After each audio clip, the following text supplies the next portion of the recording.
प्रश्न नंबर पहिला.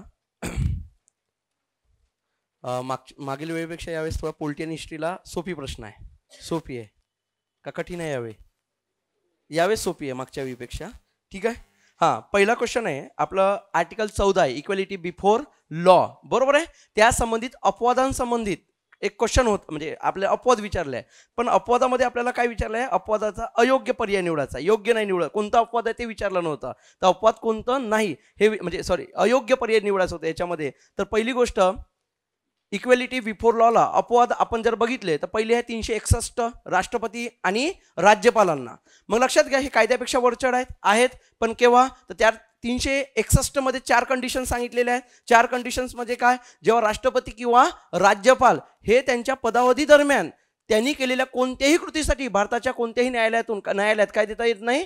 आव्हान देता येत नाही. 361 पहिला अपवाद आहे. 361 मध्ये दुसरा अपवाद सांगितलाय की भारताचे राष्ट्रपती किंवा कोणत्याही राज्याचे राज्यपाल हे जर त्यांचे म्हणजे पदावधी दरम्यान त्यांच्या विरुद्ध भारतातील कोणत्याही न्यायालयातून किंवा कोणत्याही तुरुंगातून काय आणता येणार नाही? अटक वॉरंट आणता येणार नाही. नंबर 3 काय सांगितलं आपला अपवाद? तर राष्ट्रपती किंवा आपले राज्यपाल यांच्या पदावधी दरम्यान त्यांच्यावर कोणत्याही प्रकारचा फौजदारी खटला दाखल करता येत नाही. आणि नंतर शेवटचा चौथा अपवाद आहे तो म्हणजे काय 361चा?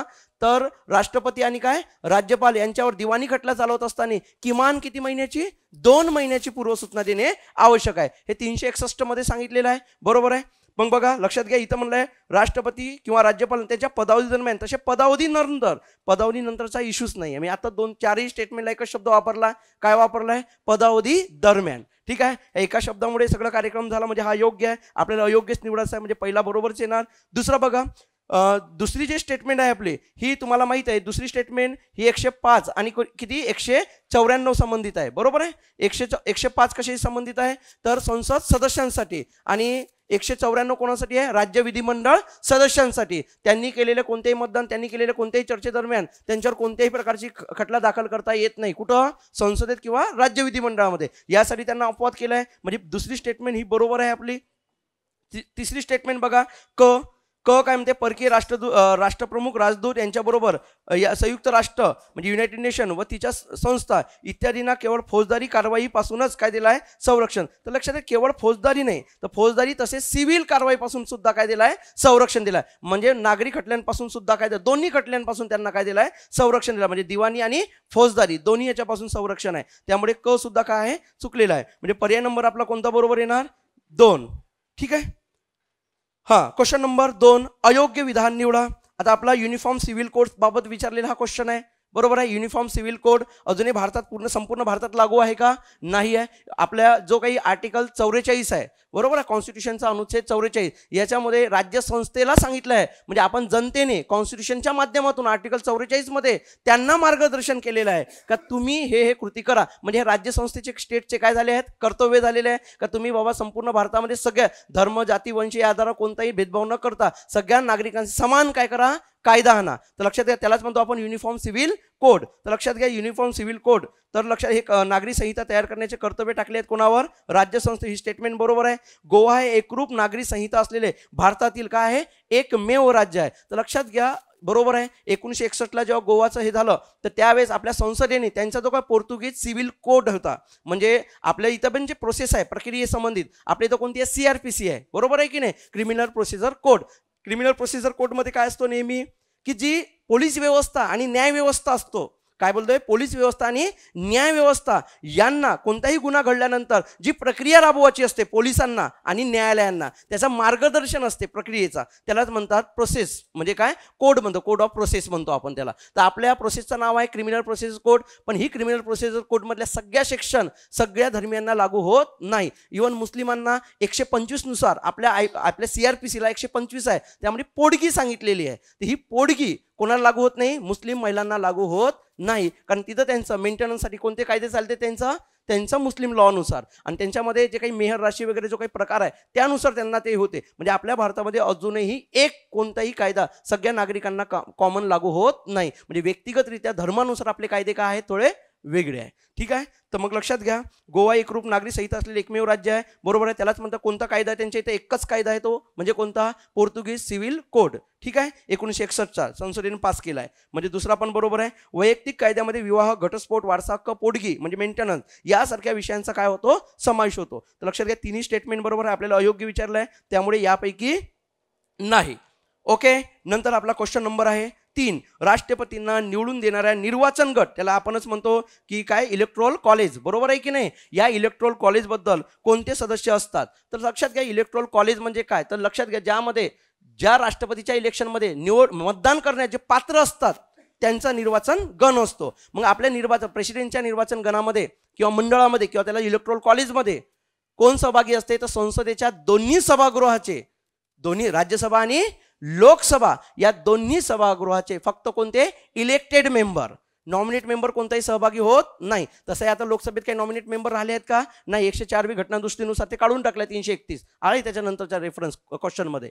दुसरी गोष्ट, राज्य विधिमंडळामध्ये किती 2 ग्रह राहू शकतात, किमान ते एकच राहतोच विधानसभा, पण विधान परिषद पण राहू शकतो. तर लक्षात घ्या फक्त त्यातली विधानसभेचेच कोण, निर्वाचित सदस्य. आणि नंतर तिसरी स्टेटमेंट आहे आपली कोणती, स्टेटमेंट म्हणतो काय, तिसरं कंडिशन आहे आपली कोणती, केंद्रशासित प्रदेशाच्या विधानसभा, ज्या केंद्रशासित प्रदेशामध्ये काय आहेत, विधानसभा आहे, त्या विधानसभेचे कोणते फक्त निर्वाचित सदस्य यांचा समावेश कशात होतो, इलेक्ट्रोल कॉलेजमध्ये. तर लक्षात घ्या यातून आपल्याला योग्य पर्याय निवडायचा आहे. संसदेच्या दोन्ही सभागृहाचे निर्वाचित सदस्य स्टेटमेंट काय आहे, बरोबर आहे. लोकसभा राज्यसभा यांचे नामनिश्चित सदस्य तर नाही, आता आपण आधीच बोललोय की हे नाही येऊ शकत, मग चूक.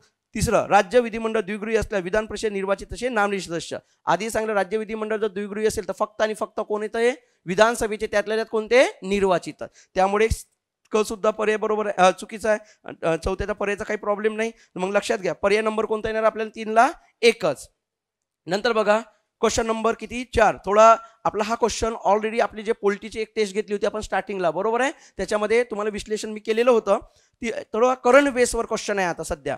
तर पहिली स्टेटमेंट योग्य विचारलेलं आहे. चौथ्या क्वेश्चन मध्ये घटनेच्या अनुच्छेद 330 अन्वये लोकसभेतील जागांमध्ये अनुसूचित जाती आणि अनुसूचित जमातीसाठी आरक्षण देण्यात आलेले आहे. तर लक्षात घ्या आपला राजकीय आरक्षण जो घटनेमध्ये दिलेलं होतं, म्हणजे आता तर आहे पण अँग्लो इंडियनचं आहे का, नाही. 330 लोकसभेसाठी दिलेला आहे. कोणासाठी, SC आणि ST साठी. कशाच्या प्रमाणात, लोकसंख्येच्या प्रमाणात. टक्केवारी दिलेली आहे का त्याच्यामध्ये, नाही. लोकसंख्येच्या प्रमाणात दिलेली आहे. त्यामध्ये आता 84 आणि 47, SC ला 84 आणि ST ला किती आहे, 47 आहे. त्यात महाराष्ट्रात 5 SC चे राखीव आहेत आणि 4 कोणाचे, ST चे राखीव आहेत. ओके, 331 जी रद्द झालेली आहे, बरोबर आहे. रद्द झाली म्हणजे कोणत्या घटनादुरुस्तीनुसार, 104वी घटनादुरुस्ती. आपण रेफरन्स घेतलाय मागच्या वेळी, 104वी घटनादुरुस्ती. आणि त्यातल्या त्यात ती कोणती विधेयक होता, 126वा डिसेंबर जो आपला विंटर सेशन चालू होता आता लोकसभेच्या, त्याच्यामध्ये तो सहमत केली घटनादुरुस्ती. आणि या घटनादुरुस्तीनुसार 331 आणि 333 काय करण्यात आली, रद्द. तर 331 आणि 333 काय आहे, तर 331 सांगते की लोकसभेमध्ये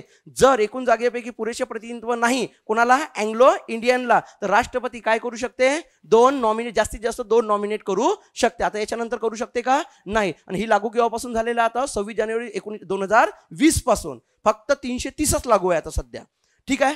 नंतर आपला पाहिला 332 कोणासाठी आहे, राज्य विधिमंडळासाठी आहे, राज्य विधानसभेसाठी. राज्य विधानसभेमध्ये लोकसभा आणि SC आणि कोण, ST यांना काय लोकसंख्येच्या प्रमाणात काय असतील, जागा राखीव असतील. दुसरी गोष्ट 333 काय सांगते, सेम अँग्लो इंडियनसाठी. विधानसभेमध्ये अँग्लो इंडियन समुदायाला पुरेसे प्रतिनिधित्व नाही असं कोणाला वाटलं, राज्यपालाला तर जास्तीत जास्त किती प्रतिनिधी, 1 प्रतिनिधी काय करू शकतो, नॉमिनेट करू शकतो. अशा प्रकारे 333 आहे. आणि अशा प्रकारे जर आपण विचार केलं 25 जानेवारी 2020 पर्यंत, कारण ती टाइमलाईन होती 10 वर्षापर्यंतची, तर तुम्हाला माहिती आहे एकूण 14 राज्यांमध्ये काय होते, अँग्लो इंडियनला रिझर्व होता. मी मागच्या वेळेस रेफरन्स दिलेला होता हा तुम्हाला. 14 राज्यात होता. आता राहणार आहे का इथून, नाही. त्यात महाराष्ट्र पण होता, महाराष्ट्र कर्नाटक वगैरे होते. तर ठीक आहे, यासमोर योग्य पर्याय निवडायचा आहे आपल्याला प्रश्न नंबर 4ला. तर लक्षात घ्या पहिली स्टेटमेंट बरोबर आहे. घटनेच्या 331 अन्वये राष्ट्रपतींना अँग्लो इंडियन समाजातील महत्तम 4 सदस्य लोकसभेत निवडून नामनिश्चित करता येतात. तर महत्तम 4 नाही, किती, 2. पण आता आहे का, नाही. तिथं करंटचा इश्यू करून घ्या. 104वी घटनादुरुस्ती 2019 अन्वये काय करण्यात आलंय, 331 रद्द करण्यात आलं. 331 आणि 333. ओके. हा, म्हणजे फक्त कोण बरोबर आहे, बरोबर आहे. हा. नंतर क्वेश्चन नंबर आपला बघा अयोग्य विधान निवडा. 5 डबल मेंबरशिप बाबत आहे. डबल मेंबरशिप जी आहे तर डबल मेंबरशिप बाबत जे काही अपात्र ठरवू शकतो तर या संबंधित तुम्हाला माहित आहे आपल्या घटनेत 101(2) मध्ये दिलं आहे. 101 आणि 2 मध्ये. आणि दुसरी गोष्टी सगळ्यात व्यवस्थित दिलं आहे लोकप्रतिनिधी अधिनियम 1951. लोकप्रतिनिधी 1951. लोकप्रतिनिधी अधिनियम 1951. या 51 मध्ये डबल मेंबरशिप बाबत तरतूद दिलेली आहे. तसेच 102 अन्वये सुद्धा 101(2) अन्वये सुद्धा काय देण्यात आली आहे तरतूद देण्यात आलेली आहे. तर आपण बघू पहिली स्टेटमेंट काय. एखाद्या सभागृहात कार्यरत सदस्य दुसऱ्या सभागृहाचा सदस्य म्हणून निवडून आला असेल तर त्याच्या पहिल्या सभागृहातील जागा काय होते रिक्त होते. तर ही स्टेटमेंट काय आहे बरोबर आहे. पण आपल्याला ओळखायचं काय अयोग्य. दुसरी स्टेटमेंट बघा. एखादी व्यक्ती संसदेच्या दोन्ही सभागृहाचा सदस्य म्हणून निवडून आल्यास त्याने 1 महिन्याच्या आत त्या कोणत्या सभागृहात कार्य करायचे हे सूचित करावे, अन्यथा त्याची लोकसभेतील जागा काय होते रिक्त. तर त्याने 1 महिन्यात नाही तर किती दिवसामध्ये तर आपण पाहिलं 10 दिवसामध्ये. तर लोकसभेतील जागा रिक्त होत नसून तर कोणाची होते राज्यसभेची होते. ओके म्हणजे दुसरी स्टेटमेंट काय आपली चुकीची आहे आणि आपल्याला तीच ओळखायचं आहे काय अयोग्य. नंतर क्वेश्चन नंबर 3. एखादी व्यक्ती एकाच सभागृहाच्या 2 जागावर निवडून आल्यास त्याने एका जागेची निवड करणे गरजेचं असते, अन्यथा दोन्ही जागा काय होतात रिक्त होतात. ही स्टेटमेंट सुद्धा काय आहे आपली योग्य आहे. त्यामुळे ही चूक होऊ शकणार नाही आणि यापैकी नाही. आता बघा हे दोन्ही जे स्टेटमेंट सांगितले तुम्ही 1, 2, 3 म्हणजे 2 म्हणतो तिन्ही स्टेटमेंट ह्या लोकप्रतिनिधी अधिनियम मध्ये आहेत. लोकप्रतिनिधी अधिनियम 1951 मध्ये आहे. पण तुम्हाला माहिती असेल 101(2) मध्ये म्हणजे क्लॉज नंबर 2 मध्ये एक अजून सांगितलं आहे की एखादी व्यक्ती संसद किंवा राज्य विधिमंडळ या दोन्ही सभागृहाचा काय झाला असेल सदस्य झालेला असेल तर त्यांनी 14 दिवसाच्या आत राज्य विधिमंडळाच्या सभागृहाची सदस्यत्वाचा काय द्यायला पाहिजे राजीनामा द्यायला पाहिजे, अन्यथा त्याची कुठली जागा रिक्त होते संसदेतील जागा रिक्त होते. ओके हा तर या ठिकाणी आपला कोणता 5 नंबरला उत्तर काय येणार 2. हा नंतर आहे आपलं क्वेश्चन नंबर किती 6. हा तर ॲडजर्नमेंट मोशन बाबतीत हा क्वेश्चन आहे. तर ॲडजर्नमेंट मोशन म्हणजे आपला स्थगन प्रस्ताव त्यालाच आपण काम रोको प्रस्ताव सुद्धा म्हणतोय. तर पुढील विधाने विचारात घ्या व अचूक पर्याय निवडा. तर लक्षात घ्या स्थगन प्रस्तावाचा वापर करण्याचा अधिकार केवळ लोकसभेलाच असतो. आता बघा लोकसभेलाच का असतो तर तुम्हाला माहिती आहे हा कोणाच्या कृतीशी संबंधित असतो सरकारनं न केलेल्या कृतीसाठी किंवा सरकारने जे चुकीची कृती केली या संबंधित असतो. त्यामुळे हा प्रस्ताव कुठं मांडला जातो लोकसभेत. पण हे मांडत असताना सगळ्यात महत्त्वाचा आपले जो काही महासचिव असतात लोकसभेचे त्यांच्या नावाने द्यावं लागते. बरोबर आहे की नाही. हा तर लक्षात घ्या पहिली स्टेटमेंट बरोबर आहे. ब स्टेटमेंट बघा आणि हे कशासाठी असायला पाहिजे ही जी हा प्रस्ताव असतो ॲडजर्नमेंट मोशनचा तर हा कशासाठी असतो तर तात्काळ सार्वजनिक महत्त्वाच्या प्रश्नाबाबत असलं पाहिजे सगळ्यात महत्त्वाचं. ठीक आहे. ब स्थगन प्रस्तावाची नोटीस लोकसभेच्या अध्यक्षाच्या नावाने द्यावी लागते. तर नाही कोणाच्या नावाने द्यावी लागते लोकसभेच्या महासचिवाच्या नावाने द्यावं लागते. ठीक आहे म्हणजे ब स्टेटमेंट ही काय आहे आपली चुकीची आहे. आपल्याला अचूक विचारलेलं आहे म्हणजे अचूक आहे. ब बघा प्रस्ताव चर्चेत स्वीकारला जाण्यासाठी किमान 100 सदस्यांचा पाठिंबा आवश्यक असते. तर 100 नाही तर किती आपल्याला 50 सदस्यांचा काय पाहिजे पाठिंबा पाहिजे. स्थगन प्रस्तावावरील चर्चा किमान म्हणतोय कमाल जाऊ शकते किमान किती तास 2.5 तास. ही बरोबर आहे स्टेटमेंट म्हणजे अ आणि काय ड बरोबर आहे. याच्यासाठी योग्य उत्तर आहे आपला पहिलाच पर्याय. ठीक आहे ॲडजर्नमेंट मोशन. ओके नंतर बघा योग्य पर्याय निवडा. क्वेश्चन नंबर किती 7. तर पहिला आहे क्वेश्चन 42व्या घटनादुरुस्तीने 1976 राष्ट्रपतींना आणीबाणीची घोषणा भारताच्या एखाद्या भागाकरता करण्याचा काय आहे अधिकार आहे. यस बरोबर आहे की नाही. संपूर्ण भारताकरिता किंवा भारताच्या एखाद्या भागाकरता नॅशनल इमर्जन्सी पुकारण्याचा अधिकार कोणाला आहे फक्त राष्ट्रपतीला. राष्ट्रपती ती पुकारू करू शकते उद्घोषणेच्या आधारावर आणि ही उद्घोषणा करण्याच्या आधी पहिले कोणाची परवानगी लागतोय लेखी परवानगी लागते म्हणजे लेखी नोटीस लागते कोणाची कॅबिनेटची. आधी होती का अशी तरतूद नव्हती. ठीक आहे म्हणजे पहिली स्टेटमेंट बरोबर आहे.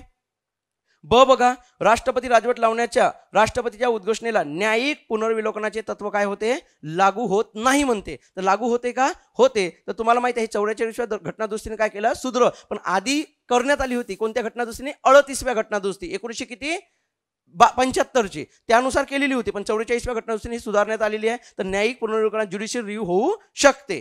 आणि तुम्हाला माहिती आहे त्यातल्या त्यात यासंबंधी सगळ्यात महत्त्वाचा खटला म्हणजे कोण असतील आपल्या प्रेसिडेंट रूलच्या बाबतीत. तर तुम्हाला माहिती आहे मागच्या वेळेस आपण एक शब्द पण उच्चारलेला कोणता बोमई खटला ज्याच्यामध्ये सगळी गाईडलाईन दिलेली आहे कोणासाठी प्रेसिडेंट रूलसाठी राष्ट्रपती राजवटीसाठी. ठीक आहे राष्ट्रपती राजवटीचे आपले आर्टिकल किती आहे 356 समजायच्या आधी पहिले 355 आणि 300 काय समजली पाहिजे 65. ठीक आहे. हा क्वेश्चन नंबर म्हणजे ब हे चुकीचं आहे. नंतर क बघा 44व्या घटनादुरुस्ती आणीबाणीच्या घोषणेचा आधार असलेली अंतर्गत अशांतता या शब्दप्रयोगाऐवजी सशस्त्र उठाव हा शब्द टाकण्यात आलेला आहे. बरोबर आहे ही स्टेटमेंट. अंतर्गत अशांततेच्या ठिकाणी काय टाकण्यात आलेलं आहे? सशस्त्र उठाव किंवा सशस्त्र बंड हे शब्द टाकण्यात आलेला आहे. म्हणजे अ आणि क काय आहे? बरोबर आहे. म्हणजे पहिलाच पर्याय बरोबर आहे. Question number 7. नंतर बघा क्वेश्चन नंबर 8. पुढीलपैकी कोणत्या न्यायालयीन निवाड्यात असे सांगण्यात आलेले की राष्ट्रपतीच्या राष्ट्रीय आणीबाणीच्या उद्घोषणेला दुष्प्रवृत्तीच्या आधारावर किंवा घोषणा पूर्णपणे बाह्य व असंगत होती या आधारावर आपण न्यायालयात काय करू शकतो? आव्हान देऊ शकतो. तर तुम्हाला माहिती आहे सगळ्यात हा सुद्धा एक गाजलेला खटला 1980चाच खटला आहे आपला. कोणता? मिनर्वा मिल खटला. 31 जुलै 1980चा म्हणल्या जाते. त्या 31 जुलै 1980चा त्या ठिकाणी आपले चीफ जस्टिस होते कोण? चंद्रचूड. बरोबर आहे. चंद्रचूड आपले चीफ जस्टिस होते. ठीक आहे. सीजे हा सीजे होते आपले सॉरी चंद्रचूड. ओके. हा नंतर आहे आपला म्हणजे 5 बेंचचा होता खटला. बेंच होते याच्यामध्ये PN भगवती याच्या काय होते? विरोधात होते. ठीक आहे. हा 9. Question number 9. बिनचूक विधाने निवडा. आता बघा बिनचूक निवडा. राष्ट्रीय आणीबाणीच्या काळात राज्यसूचीच्या विषयावर कायदे करण्याचा अधिकार संसदेत आहे असे अनुच्छेद 250 मध्ये काय केलेले आहे? सांगितलेले आहे. स्टेटमेंट बरोबर आहे का? बरोबर आहे. बरोबर आहे. हा तर बरोबर आहे. 250 अन्वये पहा तुम्हाला मी आधी सांगितलं होतं की राज्यसूचीच्या विषयावर कायदा कोण करू शकते? केवळ राज्यच करू शकते. अनन्य अधिकार म्हणजे अमर्यादित अधिकार आहे राज्यांना. पण 4 काय आहेत? अपवाद आहे. 4 अपवाद कोणते कोणते सांगितले होते आपण? 249, 250, 252 आणि 253. 249 कशासाठी होतं? तर जर एखाद्या राज्यसभेचा विषय हा राष्ट्रहितासाठी आवश्यक आहे असं कोणाला वाटलं? राज्यसभेला वाटलं आणि राज्यसभेने तसा ठराव विशेष बहुमताने काय केलं? संमत केलं. तर लक्षात घ्या तर काय होऊ शकते? संसद त्याच्यावर काय करू शकते? कायदा. पण संसद असा कायदा करताना कोणत्या याच्याने करणार? मेजॉरिटीने. साध्या. क्लिअर झाला. नंतर 250 जेव्हा कोणत्याही प्रकारची नॅशनल इमर्जन्सी काय करण्यात आली असेल देशात पुकारल्या गेलेली असेल त्यावेळेस राज्यसभेला कोणत्याही विषयावर कोण कायदा करू शकते? संसद करू शकते. तिसरा अपवाद कोणतं सांगितलं होतं? 252 जे याच्यात चुकलेले आहे. बरोबर आहे. 252 काय म्हणते? 2 किंवा 2 पेक्षा अधिक राज्यांनी अशी मागणी केली का आमच्या या राज्यासाठी किंवा एखाद्या भागासाठी आमच्या सामायिक काय करून द्या? कायदा करून द्या. तर संसद कायदा करू शकते. पण संसदेने असा केलेला कायदा राज्य कधी त्या दुरुस्ती पण सुचवू शकत नाही, त्याच्यात बदल पण करू शकत नाही किंवा रद्द पण करू शकत नाही. सगळं अधिकार कोणाकडे जातो? संसदेकडे. म्हणजे 252 कशासाठी आहे? राज्यांच्या याच्या मागणीसाठी आहे. आणि 253 म्हणजे आंतरराष्ट्रीय कराराची काय? अंमलबजावणी. मग लक्षात हे 4 अपवाद आहे. त्यात बघा दुसरा अपवाद काय बरं चुकीचा आहे? काय म्हणते? संसद आंतरराष्ट्रीय कराराच्या अंमल. इथं काय पाहिजे होता आपला? 253 पाहिजे होता. म्हणजे पर्याय नंबर ब काय आहे? चुकीचा आहे. मग बघा नंतर तिसरी स्टेटमेंट राष्ट्रीय हितासाठी आताच बोललेलं आहे मी. ही स्टेटमेंट काय आहे? बरोबर आहे. म्हणजे काय येणार? अ आणि कोणती स्टेटमेंट बरोबर येणार? अ आणि क म्हणजे नंबर 2चं. ठीक आहे. हा नंतर क्वेश्चन नंबर 10 बघा. केंद्र व राज्य यांच्यातील वित्तीय संबंधाची तरतूद घटनेच्या कोणत्या भागात देण्यात आलेली आहे? आता इथं 2 गोष्टी आहे. आपले जे संबंध आहेत जो रिलेशनशिप सांगितलेला आहे सेंट्रल अँड स्टेटचं त्यामध्ये भाग 11 मध्ये कायदेविषयक आणि काय प्रशासकीय विषयक सांगितलेलं आहे. आणि भाग 12 मध्ये कशाचा सांगितलेला आहे? कशाचा? आर्थिक सांगितलेला आहे. ठीक आहे. म्हणजे भाग 12 येणार त्याच्यामध्ये जर आपण हे केलं तर भाग 12. ठीक आहे. 200 किती? 68 किती? 293. हा नंतर बघा क्वेश्चन नंबर किती? 11. पुढील योग्य विधाने ओळखा. ओळखले? एकदम सोपी क्वेश्चन होता. हा तर लक्षात घ्या. पहिलं आहे स्टेटमेंट काय म्हणते? अनुच्छेद 263 मध्ये आंतरराज्य परिषद स्थापन करण्याची तरतूद करण्यात आलेली आहे. बरोबर आहे. अशी स्थापना कोण करेल? राष्ट्रपती करतील. त्याच्यामध्ये सांगितले ना 263 मध्ये. 262 मध्ये काय सांगितलं? आंतरनदी जलविवाद आहे. बरोबर आहे. 262 मध्ये आंतरनदी जलविवाद आहे ना. त्यामुळे 2 राज्यामध्ये त्या नदीबद्दल जर नदीच्या पाण्याबाबत जर कोणताही विवाद झाला तर काय करू शकते? संसदेला त्यामध्ये तरतूद करण्याचा अधिकार आहे. मग संसदेने तरतूद केलेली आहे का? 262 नुसार केलेली आहे. मग संसदेने कोणता 1956चा काय केलेला आहे? कायदा केलेला आहे. आणि त्या कायद्यानुसार संसदेने त्या अधिनियमानुसार नदी जलविवाद अधिनियम 1956 अन्वये तो अधिकार कोणाला दिलेला आहे? असा लवा स्थापन करण्याचा केंद्र सरकारला. क्लिअर झाला. आणि नंतर आहे आपला 263 मध्ये सुद्धा त्याची इंटरलिंक आहे आंतरराज्यीय परिषद. म्हणजे हे सुद्धा केंद्र आणि राज्यांचा काय समन्वय कोऑर्डिनेशन साधण्यासाठी याची तरतूद करण्यात आलेली आहे. कोऑर्डिनेशन करण्यासाठी. तर ठीक आहे. बरोबर आहे. केंद्रीय गृहमंत्री आंतरराज्य परिषदेचे अध्यक्ष असतात. तर लक्षात घ्यायचे कोण असतात? PM असतात. पण विभागीय परिषदांचे अध्यक्ष कोण असतात? अरे का गृहमंत्री. पण ते विभागीय परिषदा वैधानिक संस्था आहेत, बरोबर आहे की नाही. आता सध्या विभागीय परिषदा किती आहेत आपल्या देशात? 6 आहे, बरोबर आहे. जेव्हा हे काही घटनेत होतं का? नाही. आपला राज्य पुनर्रचना अधिनियम आहे 1956चा, त्यानुसार 5 झालेल्या होत्या आणि 1971च्या याच्यानुसार 6वी म्हणजे उत्तर पूर्व, नॉर्थ अँड ईस्ट विभागीय परिषद जी स्थापन झाली आहे. तर ठीक आहे, त्याचे अध्यक्ष कोण असतात? केंद्रीय गृहमंत्री. म्हणजे बस स्टेटमेंट चुकली आहे. PV नरसिंहराव यांच्या नेतृत्वाखाली 28 मे 1990 रोजी आंतरराज्यीय परिषदेची स्थापना केली गेली. आता बघा, ही तर स्टेटमेंट बरोबर आहे 28 मे, पण इथं PV नरसिंहराव होते. कोण होते? VP सिंग होते. ठीक आहे, VP सिंगांच्या काळात स्थापन झालेली होती. तर लक्षात घ्या, PV नरसिंहरावांचा काळ तुम्हाला माहित आहे केव्हापासून सुरू होते? 1991 पासून सुरू होते. जे कोणती लोकसभा होती? 10वी लोकसभा. आणि ही 9व्या लोकसभेमध्ये घडलेली घटना आहे. कोणती? या आंतरराज्य परिषदेची स्थापना. ठीक आहे, म्हणजे क्वेश्चन नंबर 11चा उत्तर काय येणार योग्य? फक्त काय? अ. नंतर क्वेश्चन नंबर 12 एकदम सोपी आहे. अनुच्छेद 12 राज्यसंस्थेची डेफिनेशन सांगितलेली आहे. या राज्यसंस्थेच्या डेफिनेशन बद्दल आहे. आता बघा, राज्यसंस्थेच्या डेफिनेशन बाबत 2 तरतुदी आहेत आपल्या घटनेत. एक आहे 12 आणि एक आहे 36. बरोबर आहे की नाही? हां, 12 आणि 36 दोन्ही आहे ना. मग लक्षात घ्या, 12 मध्ये डायरेक्ट डिटेलमध्ये सगळं सांगितलेलं आहे. 36 मध्ये कॉन्स्टिट्यूशन मध्ये काय सांगितलं? रेफरन्स कोणाचा दिला आहे? 12चा. पण लक्षात घ्या, 12 आला तर 36 करू नका. म्हणजे आर्टिकल 12 आला तर 36 अन्वयाचा पर्याय निवडू नका. तिथं ऑथेंटिक डेफिनेशनच आली पाहिजे पर्यायातून. आणि 36 आलं तर कोण सांगायचं? आर्टिकल 12 अन्वय. मग 12 अन्वय काय सांगितलं? राज्यसंस्थेची सगळी डेफिनेशन सांगितली आहे. केंद्राचा कार्यकारी मंडळ, राज्याचा कार्यकारी मंडळ, केंद्राचा कायदेमंडळ, राज्याचा कायदेमंडळ, हे सगळे काय असतात? राज्यसंस्था असतात. तर प्रत्येक स्थानिक स्वराज्य संस्थेचा विंग हा काय असतो? राज्यसंस्था असतो. मग स्टेट या डेफिनेशन मध्ये येतो. तिसरी गंमत यांनी काय सांगितलं? अजून सर्वोच्च न्यायालयाने यामध्ये अजून काय केलं? याला अर्थ व्यापक केलेला आहे. बघा, घटनेचा अंतिम अर्थ लावण्याचा अधिकार कोणाला आहे? सुप्रीम कोर्टला आहे. मग लक्षात, मग अशा विविध खटल्यांमध्ये सर्वोच्च न्यायालयाने जे काही निर्णय दिले त्यात त्यांनी सांगितलंय का सर्वोच्च न्यायालय जेव्हा न्याय निर्णय देतो त्यावेळेस काय नसतो? राज्यसंस्था नसतो. पण ज्यावेळेस तो काय करतोय? गाईडलाईन देतोय त्यावेळेस तो काय असतो? राज्यसंस्था असतो. असं डेफिनेशन दिलं. त्याच प्रकारे सर्वोच्च न्यायालयाने याला अजून एक्सटेंड केलं. या डेफिनेशनला काय एक्सटेंड केलं? तर नंबर 1 म्हणजे काय? तर राज्यसंस्थामध्ये हे सांगितलेल्याच बाबी नाही, तर राज्यसंस्थामध्ये केंद्र किंवा राज्य सरकारच्या नियंत्रणाखाली असलेल्या, फंडिंग होत असलेल्या कोणती किंवा त्यांचं काम करत असलेल्या कोणतेही इन्स्टिट्यूट सुद्धा काय आहेत? काय? स्टेट आहेत. आणि तिसरी गोष्ट सांगितलं, स्टेटची इन्स्टिट्यूट स्टेट नाही, तर लक्षात घ्या, ती इन्स्टिट्यूटचा कोणताही इन्स्ट्रुमेंट सुद्धा काय आहे? स्टेट आहे. आता बघा, पुणे महानगरपालिका स्टेट आहे, बरोबर. PMPL ही त्याची काय झाली? संस्था झाली. आणि त्या संस्थेअंतर्गत इन्स्ट्रुमेंट चालते कोण? PMT बस चालते की नाही? ट्रान्सपोर्ट. मग ती सुद्धा काय झाली? राज्यसंस्था. एवढा व्यापक अर्थ लावला सर्वोच्च न्यायालयाने. ठीक आहे, मग आता ओळखा. पहिला बरोबर आहे का? 12वा बरोबर आहे. 12चा अ बरोबर आहे, ब बरोबर आहे, क बरोबर आहे आणि ड सुद्धा बरोबर आहे. ठीक आहे, म्हणजे वरील पाय सर्व योग्य. नंतर क्वेश्चन नंबर 13, राज्यपालाच्या क्षमादानाच्या अधिकारावर पुढील योग्य विधान निवडा. आता राज्यपालाचं समाधान आणि राष्ट्रपतीचं समाधान. राष्ट्रपतीचं समाधान कुठं आहे? क्षमादान 72 मध्ये. आणि आपल्या याचं कोणाचं? आपल्या गव्हर्नरचा कुठं आहे? 161 मध्ये. आता हे 161च्या तरतुदी आहे. राज्यपाल राज्य कायद्याविरुद्ध केलेल्या अपराधावर दोषी ठरवण्यात आलेल्या व्यक्तीच्या शिक्षेला क्षमादान करू शकतात, शिक्षा निलंबित करू शकतात. तर 13चा नंबर अ बरोबर आहे का? यस, अ बरोबर आहे. राज्यपालांना लष्करी न्यायालयाने दिलेल्या शिक्षेविरुद्ध उपलब्ध होत नाही, ही पण स्टेटमेंट बरोबर आहे. बरोबर. याच्यामध्ये लष्करी कायद्याच्यामध्ये फक्त कोण हस्तक्षेप करू शकते? मर्सी पिटिशन करण्याचा अधिकार कोणाला? फक्त म्हणजे कोणाकडे? राष्ट्रपतीकडे. नंतर क बघा, राज्यपालांना मृत्यूदंडात समाधान करण्याचा अधिकार नाही, तो केवळ कोणाला आहे? 72 अन्वये राष्ट्रपतीला आहे. म्हणजे अ ब क तिन्ही पर्याय काय योग्य आहे, म्हणजे पर्याय नंबर 4 योग्य आहे. बघा नंतर क्वेश्चन नंबर किती?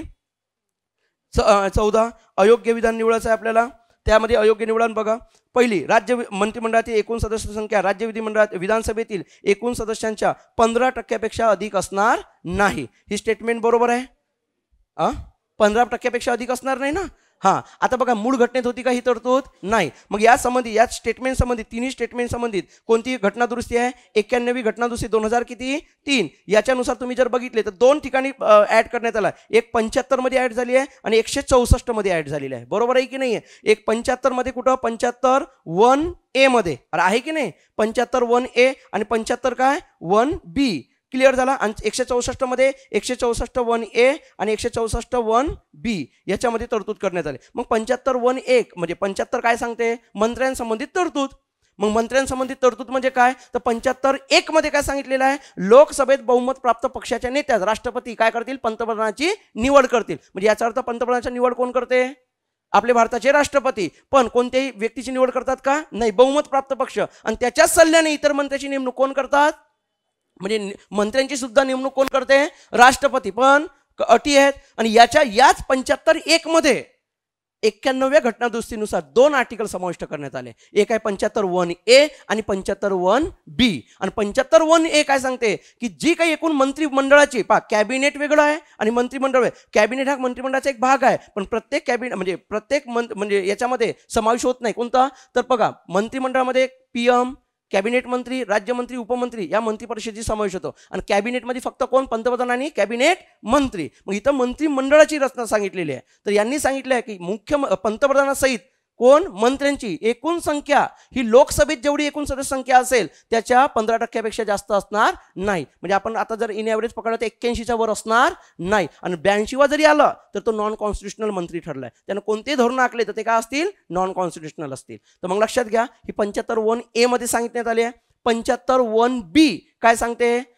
जर पक्षांतर बंदी अधिनियम 1985 अन्वये जर तो पक्ष काय झाला असेल? अपात्र झालेला असेल, तर तो मंत्री बनण्यासाठी सुद्धा काय? अपात्र आहे, जोपर्यंत तो नव्याने काय येत नाही? निवडून येत नाही.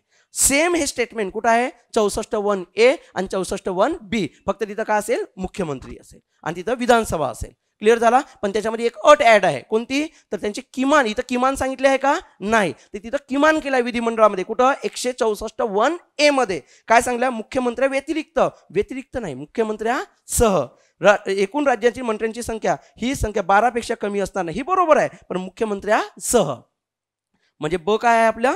चुकीचं आहे. नंतर बघा, वरील दोन्ही तरतुदी 91वी घटना, आता तुम्हाला बोललो किती घटनादुरुस्ती आहे? 91 2003 अन्वये. ठीक आहे, म्हणजे 14चा फक्त कोण येणार? फक्त अ. ठीक आहे, हा म्हणजे सॉरी आपल्याला योग्य निवडायचं आहे, तर लक्षात घ्या काय येणार? ब आणि क. हा, अयोग्य निवडायचं होतं, सॉरी. नंतर क्वेश्चन नंबर किती? 15.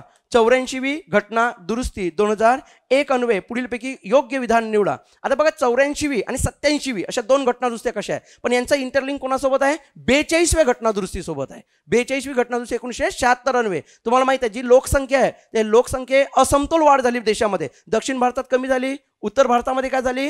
वाढ झाली. त्यामुळे जे आपले प्रतिनिधी असतील या प्रतिनिधींच्या संख्येमध्ये काय होणार? असमतोल निर्माण होणार. कारण आपले आर्टिकल 82 काय सांगते की दर 10 वर्षांनी काय होणार आहे?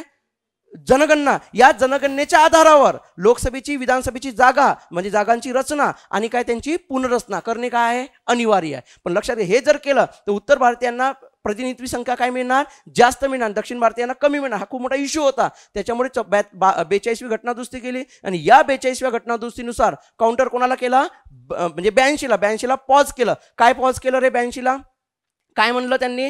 तर लक्षात घ्या, ही काही 1971ची जी जनगणना असेल, या 1971च्या जनगणनेनुसार जी काही संख्या असेल ती संख्या म्हणजे लोकसभेची किती होती? 1971च्या जनगणनेनुसार आपली 543 जागा होत्या. ह्या 543 जागा हे केव्हापर्यंत रे? 2000 पर्यंत काय असणार आहे? जी जनगणना येणार नाही तोपर्यंत राहणार, असं सांगितलं होतं. म्हणजे पुनर्रचना पण करता येणार नाही आणि जागांची संख्या सुद्धा ठरवता येणार नाही, म्हणजे जी आहे तीच. मग बघा, 2000 आला तोच इश्यू झालाय. असमतोल काय झाली? लोकसंख्येची वाढ झाली. मग आपले तत्कालीन अटल बिहारी वाजपेयी सरकारने कोणती घटना दुरुस्ती केली? ही 84वी घटना 2001. आणि या 84व्या घटना दुरुस्तीनुसार हा जो कार्यकाळ आहे कोणता? 2000चा, तो कुठपर्यंत वाढवला? 2026 पर्यंत. पण जो काही जागा न बदल करता जी पुनर्रचना सांगितलेली आहे ती पुनर्रचनेची संख्या कोणत्या ह्याच्यावर सांगली? 1991च्या. आणि 87व्या घटना दुरुस्तीने कशावर सांगितली? 2001च्या. मग याच्यावरून तुम्ही आता काय करा? ओळखा काय येणार योग्य काय येणार? अ बरोबर आणि ब काय? चूक. ठीक आहे. हा, क्वेश्चन नंबर 16. योग्य विधान निवडा. आता पॉलिटी संपला, आपला हिस्ट्री चालू झालाय. ठीक आहे. हा, योग्य विधान निवडा. तर पहिला आहे वर्धमान महावीरांचा जन्म राजगिरीजवळ झालाच नाही, कुंडग्राम मध्ये झाला. बरोबर आहे की नाही? ही पर्याय इथंच आपलं काय होते, म्हणजे हे इकडं आणि ते तिकडे पाहिजे होता. बरोबर आहे. कुंडग्राम वैशाली बिहारमध्ये जन्म झाला आणि मृत्यू कुठे झाला? राजगिरीजवळ. ठीक आहे, म्हणजे पहिली स्टेटमेंट काय आहे? चुकीची आहे. दुसरी बघा, दिगंबर हे निर्वस्त्र असत आणि श्वेतांबर हे कोणते? पांढरे वस्त्र धारण करत. दिगंबर माहिती आहे भद्र, काय म्हणतात त्याला? भद्रबाहू. आणि श्वेतांबरचे नेतृत्व कोण करत होते? स्थूलभद्र. ठीक आहे. हा, म्हणजे ही स्टेटमेंट बरोबर आहे. क स्टेटमेंट बघा, जैन धार्मिक संघात केवळ पुरुषांना नाही, स्त्रियांना सुद्धा काय आहे? दोघांनाही प्रवेश करता येतो. तर म्हणजे 16चा योग्य उत्तर काय येणार? ब. फक्त ब योग्य विचारलेलं आहे आपल्याला, ब म्हणजे क सुद्धा काय आहे, चुकीचं आहे. हा, नंतर बघा क्वेश्चन नंबर 17, अचूक जोडी निवडा. त्यामुळे की बघा आता तुम्हाला मुद्रा राक्षस मागच्याच वेळेस झाला आपला विशाखा दत्ताचं नाटक, बरोबर आहे. विशाखा दत्ताचं नाटक मुद्रा राक्षस झालं की नाही झालं. हा, मुद्रा राक्षक हा कोण होता, विशाखा दत्त होता. पण आपला जो काही होता कोण, शूद्रक, तर शूद्रकचा कुठला होता, मृच्छ कटिक, ज्याच्यामध्ये 10 अंक सांगितले होते. मृच्छ कटिकचा अर्थ सुद्धा मी सांगितलं होतं, मातीचं भांड होतं ना, सॉरी मातीची गाडी, भांडण आहे मातीची गाडी. तर लक्षात घ्या ते त्याच्याशी संबंधितच नाही. शूद्रक इथं पाहिजेच नव्हतं, इथं विशाखा दत्त पाहिजे होतं. म्हणजे सगळे पर्याय काय याच्यामधले योग्य आहे, फक्त कोण वगळता, क वगळता. ठीक आहे, म्हणजे आपल्याला योग्य पर्याय निवडावा लागेल अ ब ड क ई, अ ब ड ई. ठीक आहे. हा, नंतर बघा क्वेश्चन नंबर 16, कनिष्काच्या काळात चौथी परिषद कोणत्या ठिकाणी भरवण्यात आलेली होती. तर चौथी परिषद कुठे झाली होती, कुंडलवन, म्हणजेच कुठं रे, काश्मीर, कुंडलवन इथे झालेलं होतं. कोण होतं त्यावेळेस अध्यक्ष, वसुमित्र, म्हणजे याचे अध्यक्ष होते कोण, वसुमित्र. ठीक आहे. हा, राजगिरीला प्रथम झाली होती, बरोबर आहे. पाटलीपुत्रला तृतीय झाली होती, वैशालीला द्वितीय झाली होती. ठीक आहे. हा, नंतर क्वेश्चन नंबर किती, 19. मागच्या वेळेस मी कालाक्रमानं सांगितलं होतं. सल्तनत काळातील पहिला कोण होते, गुलाम घराणे, बरोबर आहे. गुलाम घराण्यानंतर कोणते घराणे आहे, खिलजी घराणे, खिलजी घराण्यानंतर कोणते आहे, तुगलक घराणे, तुगलक घराण्यानंतर सय्यद घराणे, सय्यद घराण्यानंतर लोधी घराणे, नंतर आपले मुघल घराणे. आपले म्हणजे सगळेच आपलेच होते. ठीक आहे. मुघल अजून काहीतरी वेगळा अर्थ निघायचा आहे. हा, ठीक आहे. तर पहिली परिस्थिती बिकट आहे, तर मुघल व्यवस्था होती, बरोबर आहे. हा, तर सगळ्यात महत्त्वाचा म्हणजे याची योग्य जोडी कोणती येणार आपली, खिलजी. 19चा क्वेश्चनचा 4 येणार, अ क ई ब ड. आता बघा खिलजी घराण्याचा फाउंडर कोण होता, जलाउद्दीन खिलजी. आणि आपले यांचे कोण होते, सय्यद घराण्याचा ख्रिज खान, बरोबर आहे. आणि नंतर आपले गुलाम घराण्याचे कोण होते, गुलाम घराण्याचे गियाउद्दीन खिलजी, सॉरी गियाउद्दीन, बरोबर आहे ना. तो याचा होता ना गुलाम, कोणाचा आपला काम, त्याला इलबारी घराणे म्हणतो आपण. ठीक आहे. हा, घोरीचा. नंतर लोधीचा कोण होता, बहलाल लोधी. आणि आपला तुगलक घराण्याचा कोण होता, गियासुद्दीन तुगलक. आणि त्याचा मुलगा कोण, नाही फिरोजशाह तर त्याचा पुतण्या झाला होता ना. हा, मोहम्मद बिन तुगलक. मोहम्मद बिन तुगलकचा चुलत भाऊ कोण, फिरोजशाह. मागच्या वेळेस प्रश्न आला होता ना आपला, आणि त्यानेच तर ते सगळं ते आर्किटेक्चरचं बघितलं होतं आपण क्वेश्चन. ठीक आहे. हा, नंतर बघा क्वेश्चन नंबर 20, पुढील योग्य विधाने ओळखा. एकदम सोपी प्रश्न आहे. काय, पांडुरंग सदाशिव साने, साने गुरुजींचा प्रश्न आहे. वरती साने गुरुजीच पाहिजे होतं, बरोबर आहे. म्हणजे अचूक आहे, ब काय आहे, बरोबर आहे. वीरा शिंदे नाही पाहिजे होते तिथे. ठीक आहे. म्हणजे 20चा योग्य उत्तर काय, ब योग्य, पण परंतु काय चुकीचं आहे, अ नाही. हा, ठीक आहे. नंतर बघा क्वेश्चन नंबर 21, देभाग चळवळी संबंधित पुढील विधाने वाचा व अचूक कोणते आहे ते ओळखायचं आहे. अचूक. ठीक आहे. देभाग चळवळीची सुरुवात दक्षिण प्रांतात 1946 ते 47 दरम्यान करण्यात आलेली होती. तर 1946-47 हे योग्य आहे, पण दक्षिण प्रांतात झाली होती का, बंगाल प्रांतात. हा, ठीक आहे. बटाईदारांना, म्हणजे हे चुकीचं आहे, बटाईदारांना जमीन मालकांना एकूण पिकाचा 50% द्यावा लागत होते. आता बघ, बटाईदार म्हणजे काय, जो मालक आहे तो मालकाची शेती कोणतरी दुसरा करते, बटाईनं म्हणजे हिस्स्यानी करते. तर लक्षात, तो हिस्सा किती द्यावा लागत होता, 50%. म्हणजे ब ही स्टेटमेंट काय आहे, बरोबर आहे. म्हणजे शेती कसणारा, शेतीचा मालक वेगळा, 1 वर्ष जरी 2 वर्ष आपल्याकडे चालते ना ती बटाई, तर लक्षात घ्या तीच बटाईचा प्रमाण, तर ते वाटा होता, तो वाटा बटाईदारांना मालकांना द्यावा लागत होता. 2 बरोबर आहे. 3, वरील आंदोलनाच्या परिणाम स्वरूप बटाईदार व किंवा बर्गेदार, त्यांनाच बटाईदार म्हणत होते. आणि ब्रिटिशात मोठ्या प्रमाणात संघर्षाला, ब्रिटिश त्याच्यात कुठंच नव्हता, संघर्षच नव्हता. जमीन मालक आणि कोणामध्ये झाला होता, बटाईदार यांच्यामध्ये झाला होता. म्हणजे क सुद्धा चुकीचा आहे, आणि यापैकी नाही तर काही हे नाही. म्हणजे योग्य पर्याय आपला 2. हा, नंतर 22वा क्वेश्चन 1 लाइनर आहे, पण थोडंसं टेन्शनवाला क्वेश्चन होता. चले जाव चळवळीमध्ये जसे सातारात समांतर प्रतिसरकार स्थापन करण्यात आलेली होती, तसेच बंगालमध्ये कोणत्या जिल्ह्यात जातीय सरकार स्थापन झालेली होती. तर लक्षात घ्या, ज्यामध्ये यांनी या कोणत्या जिल्ह्यामध्ये होती, तामलुक. आता सध्या ते तामलुक नाही आहे, पूरब मिदनापूर नैऋत्यला आहे. आज कलकत्त्याचा जर तुम्ही विचार केला, मॅपवर बघितलं तर तुम्ही नैऋत्य दिशेला तो एरिया आहे, कोणता, तामलुक जिल्हा. ठीक आहे. त्याच्या हेडक्वार्टर पूरब मिदनापूर असं काहीतरी आहे त्याचा. हा, ठीक आहे. म्हणजे तामलुक आहे. आणि तुम्हाला माहिती आहे याच्याबद्दल ते तुम्हाला विश्लेषणामध्ये पण टाकलं आहे, विद्युत वाहिनी ही काय होती, एक संघटना होती, यांच्या वतीनं काम करत होती. ठीक आहे. हा, तामलुक. आताही पश्चिम बंगाल, बांगलादेशात नाही आहे तो एरिया, आपल्या देशातच आहे, भारतातच आहे, वेस्ट बेंगॉलमध्ये येते आता हा सध्या. ठीक आहे. हा, मेदिनीपूर असं काहीतरी आहे त्याचं. ठीक आहे. हा, क्वेश्चन नंबर किती, 23. हा, क्वेश्चन नंबर 23 आपल्याला थोडे चेंजेस झाले होते. हा, ठीक आहे. 23 क्वेश्चन, विधान 1939 मध्ये जवळपास सर्व प्रांतातून भारतीय मंत्र्यांनी काय दिलेले होते, राजीनामे दिलेले होते. तुम्हाला माहित आहे वर्किंग कमिटी जी वर्किंग कमिटी झालेली होती आपली काँग्रेसची वर्किंग कमिटी नेहमी किती सदस्यांची असायची, 15, बरोबर आहे ना. आणि अखिल भारतीय काँग्रेस कमिटी कितीची असायची, 350. ही 350 कोणामधून निवडून आणले जात होते, तर प्रांतातून. प्रांताची रचना कशी केली होती गांधी, हे सगळी रचना केव्हा ठरली माहिती आहे का, 1920ला गांधींनी नेतृत्व स्वीकारल्यानंतर. म्हणजे ग्राम पातळीवर गाव पातळीवर कोण असणार, गाव पातळीवर गाव काँग्रेस कमिटी असेल, गाव पातळीनंतर डायरेक्ट जिल्हा पातळी असेल, जिल्हा पातळीनंतर कोणती असेल, प्रांतिक कमिटी. आणि ही प्रांतिक कमिटी कोणती कोणाला निवडून देत होते, 350ला, जे काय होते अखिल भारतीय काँग्रेस कमिटी. आणि ही अखिल भारतीय काँग्रेस कमिटी वर्किंग कमिटीला निवडून देत होते. वर्किंग कमिटी सदस्य किती, 15. आणि तुम्हाला माहिती आहे आपले जे काही नेताजी सुभाषबाबू आहेत, तर या सुभाषबाबूंचा जो काही वाद झाला होता हे या वर्किंग कमिटीच्या सदस्यांसोबत झालेला होता. ठीक आहे, म्हणजे 15 सदस्यांसोबत. तर लक्षात घ्या, तर या वर्किंग कमिटी जी झाली होती काँग्रेसची, सारा ऑक्टोबर काही मला डेट एक स्पेसिफिक माहीत नाही, ऑक्टोबर 1939ला त्या वर्किंग कमिटीमध्ये निर्णय घेण्यात आला की आपल्याला न विचारता काय करण्यात आलं होतं, दुसऱ्या महायुद्धात समावेश आहे असा लिहित कोणी काय केलं होतं, जाहीर केलं होतं. म्हणजे कोण, भारतीय लोक आमच्या बाजूने आहेत असं डिक्लेअर केलेलं होतं. त्यामुळे लक्षात घ्या वर्किंग कमिटीने मंत्र्यांना काय केलं होतं, आपल्या सर जिथं 8 काँग्रेसचे काय होते मंत्रिमंडळ होते 8 राज्यामध्ये, त्यांना राजीनामे देण्यास सांगण्यात आले होते. 15 नोव्हेंबरपर्यंत इव्हन सगळ्या 8च्या 8 प्रांतांनी काय दिले होते, राजीनामा दिले होते. त्यामुळे पहिली स्टेटमेंट बरोबर आहे. गव्हर्नर जनरलने सांघिक रचनेचे केंद्रीय रचनेत रूपांतर करून भारतीय प्रशासन व्यवस्थेत बदल केला. म्हणून केलं होतं का, नाही. तर लक्षात घ्या इथं कंडिशन काय होती, कारण कोणता होता, दुसऱ्या महायुद्धात भारतीयांना विश्वासात न घेता. तर हा पाहिजे होता. त्यामुळे फक्त कोण बरोबर आहे, अ बरोबर आहे, आर चूक आहे. म्हणजे पर्याय नंबर किती येणार, 3. ठीक आहे. नंतर आहे आपलं क्वेश्चन नंबर किती, 24. खालीलपैकी कोणत्या वृत्तपत्राने सर्वप्रथम बातमीदार नेमण्याची काय केली, प्रथा केली. तर जो ठाण्यामधून सुरू झाला होता 1866ला, कोण, अरुणोदय या वृत्तपत्राने केलेली होती. कोण होते त्याचे, फडके होते ना, काशीनाथ विष्णू फडके. नंतर बघा क्वेश्चन नंबर 25.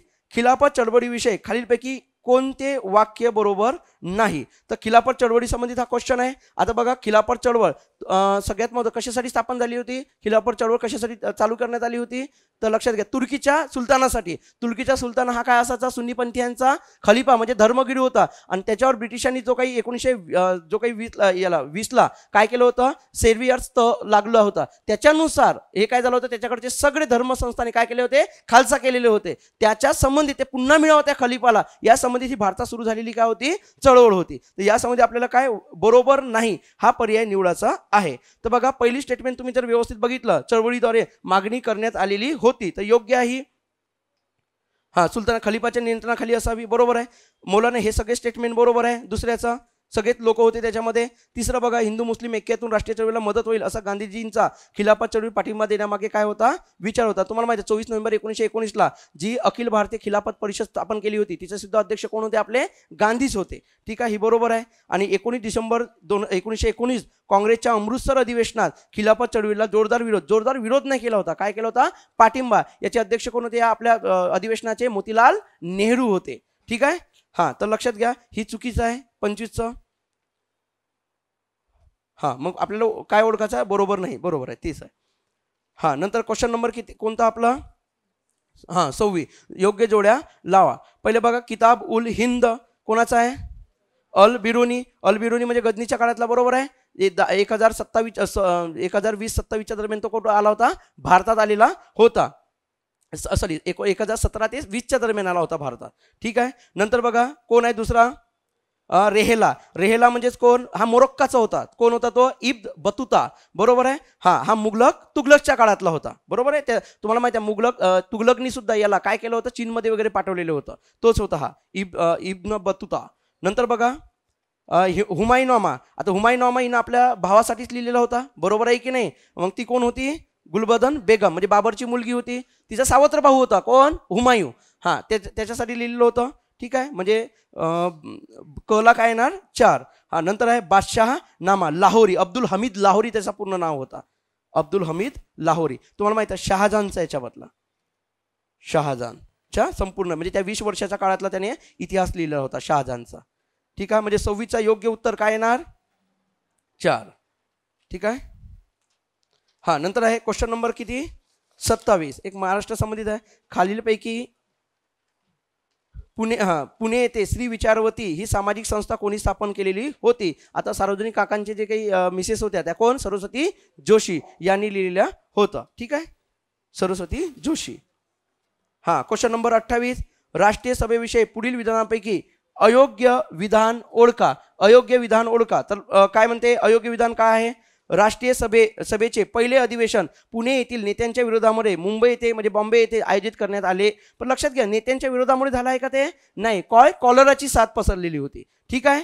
हा, म्हणजे पहिला प्रश्न, पहिली स्टेटमेंट काय आपली चुकीची आहे. नंतर बघा क्वेश्चन नंबर 2, या अधिवेशनाचे यजमानपद बॉम्बे प्रेसिडेंट असोसिएशनने स्वीकारले. स्टेटमेंट बरोबर आहे. 3, पहिल्या अधिवेशनाचे अध्यक्ष उमेशचंद्र बॅनर्जी यांना देण्यात आलेले होते. पहिले बॉम्बे प्रांताचे जे काही आपले होते गव्हर्नर त्यांना देण्यात होते, लॉर्ड रेला. पण ते काय, लॉर्ड डफरीनं विरोध केला होता की भारतीय लोक आपल्यासमोर काय होऊ शकणार नाही, जास्त विश्लेषण म्हणजे व्यक्त होऊ शकणार नाही, त्यामुळे भारतीयांनाच ठेवण्यात यावे. त्यामुळे तिसरंच बरोबर आहे. नंतर बघा 4, पहिल्या अधिवेशनात देशातील 72 प्रतिनिधींनी काय केला होता? सहभाग घेतला होता. ही पण स्टेटमेंट बरोबर आहे. क्वेश्चन नंबर काय आहे? 28चा योग्य उत्तर काय आहे? अयोग्य म्हणजे पहिलाच. हा, क्वेश्चन नंबर 29 रद्द करा. ठीक आहे, रद्द होणार आहे तो क्वेश्चन. हा, कारण सगळ्यात मला बदरुद्दीन तय्यबजी होते आणि आपले कोण होते? सयानी पण होते, त्यामुळे ते कुठंही विश्लेषण असल्यामुळे तो कॅन्सल करून घ्या क्वेश्चन.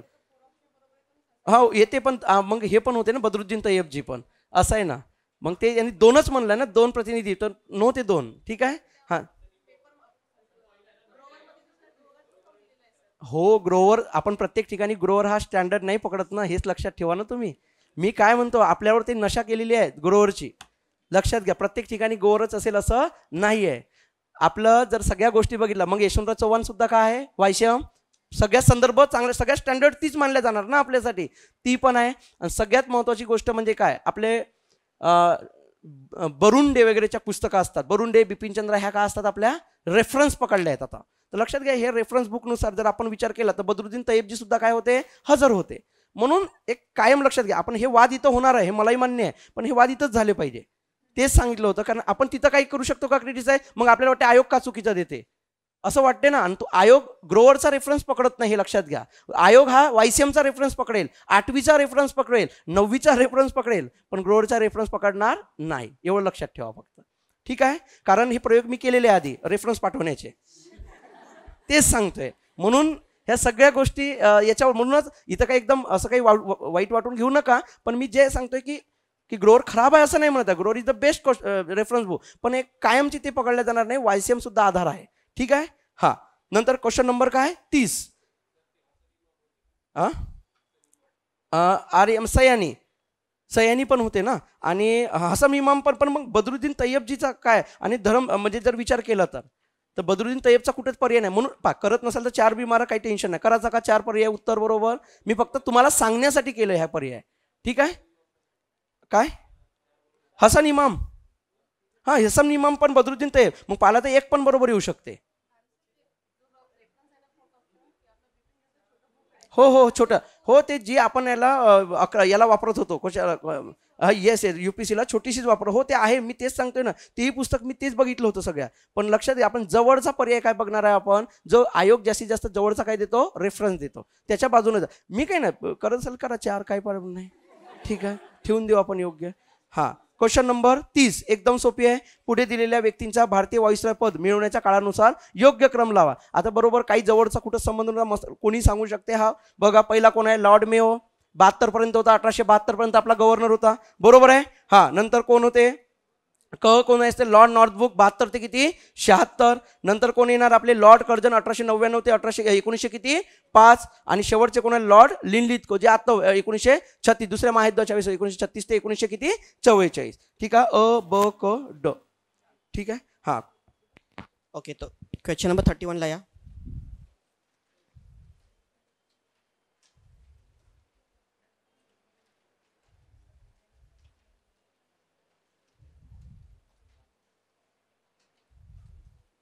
ओके, 65वा फिल्मफेअर पुरस्कार ओके मागच्याच आठवड्यामध्ये झालेला आहे. ओके, सो याच्यामध्ये कोणते विधान योग्य आहेत? सो फिल्मफेअर पुरस्कार अगरतळा येथे आयोजित करण्यात आला. अगरतळामध्ये आला आहे का? पहिला स्टेटमेंट चुकीचं आहे. सो पहिल्यांदा नॉर्थ ईस्टमध्ये कंडक्ट करण्यात आला, हे विधान बरोबर आहे. पण कुठे कंडक्ट करण्यात आला? तो गुवाहाटी. बरोबर ना. सो आणि गुवाहाटी कोणत्या राज्याची कॅपिटल आहे? आसामची कॅपिटल नाही आहे ती. गुवाहाटी कॅपिटलच नाही, आसामची कॅपिटल काय दिसपूर आहे.